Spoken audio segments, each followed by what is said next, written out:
வணக்கம். Welcome to my channel. உய்ய ஒரே வழி உடையவர் திருவடி.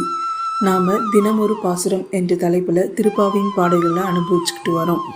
இன்றைக்கி நாம் பார்க்க போகிறது திருப்பாவையின் 12ஆம் பாடல்.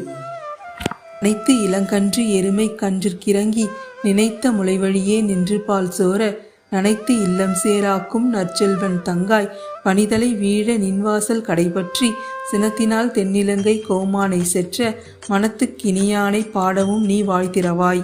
இனிதான் எழுந்திராய் ஈதென்ன பேருறக்கம் அனைத்து இல்லத்தாரும் அறிந்தேலோர் எம்பாவாய். ஆண்டாள் நாச்சியார் நமக்கு அருளிச் செய்த 12வது பாசுரம். இந்த பாசுரத்திலையும் ஆண்டாள் தன் தோழியை எழுப்புவதாகத்தான் அமைந்திருக்கும். அவ்வாறு எழுப்பும் பொழுது ஒவ்வொரு நாளும் ஒவ்வொரு தகவலை நமக்கு சொல்கிறாள்.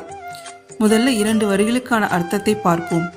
கனைத்த இளம் கற்றெருமை கன்றிற்கிறங்கி நினைத்து முளைவழியே நின்று பால் சோர. கன்றுக்குட்டியை நினைத்து கொண்டு வாழக்கூடிய எருமை மாடு தன் கன்றுக்குட்டியை நினைத்த உடனேயே தாய்மையின் மிகுதியால் பால் சுரந்து வழிகின்றதாம்.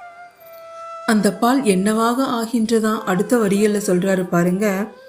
நனைத்து இல்லம் சேராக்கும் நற்செல்வன் தங்காய் பனிதலை வீழ் நின்று வாசல் கடைபற்றி. அப்படி சொரிந்த அந்த பால் அந்த வீட்டினுடைய வாசலை சேராக மாற்றுகின்றதாம். அப்படி சேராக உள்ள வாசலை நின்றுதான் உன்னை கூப்பிட்டு கொண்டு இருக்கிறோம். அந்த பனியெல்லாம் எங்கள் தலையில் விழ நாங்கள் உன் வாசலை நின்று கொண்டிருக்கிறோம், எழுந்து வா என்று தன் தோழியை கூப்பிடுகிறாள். அடுத்த வரிகளில் பார்ப்போம். சினத்தினால் தென்னிலங்கை கோமானை செற்ற மனத்துக்கினியானை பாடவும் நீ வாழ்த்திரவாய். அப்ப அந்த பெண்ணை எழுப்ப ஒரு காரணம் சொல்லணும் இல்லையா? என்ன சொல்றாருன்னு பாருங்க. தென் இலங்கையை ஆட்சி செய்து கொண்டிருந்த ராவணன் சிவனை வைத்திருந்த நெஞ்சத்தில் சீதையை கொண்டு போய் வைத்ததனால் எம்பெருமான் ராமர் அவருக்கு அழிவை ஏற்படுத்தினார். ராவணனை கொன்றுவிட்ட ராமருக்கு பிரியமான நாமங்களை எல்லாம் சொல்லி அந்த பெருமாளை நாம் வணங்க வேண்டும். ஆகவே ஏ பெண்ணே நீ எழுந்து வா அப்படின்னு அழைக்கிறாள். சீதையின் மனத்துக்கு இனியவனான ராமனின் புகழை பாட வேண்டும். ஆகவே எழுந்து வா பெண்ணே என்று அழைக்கிறாள். அடுத்த வரிகளின் அர்த்தத்தை பார்ப்போம்.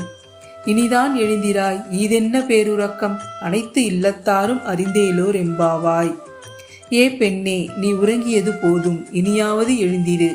என்னம்மா இப்படி தூங்கிக்கிட்டு இருக்க, எல்லோரும் அறியும்படி எழுந்து வா என்று தன் தோழியை எழுப்புகிறாள் ஆண்டாள் நாச்சியார். ஆண்டாள் திருவடிகளே சரணம். நன்றி.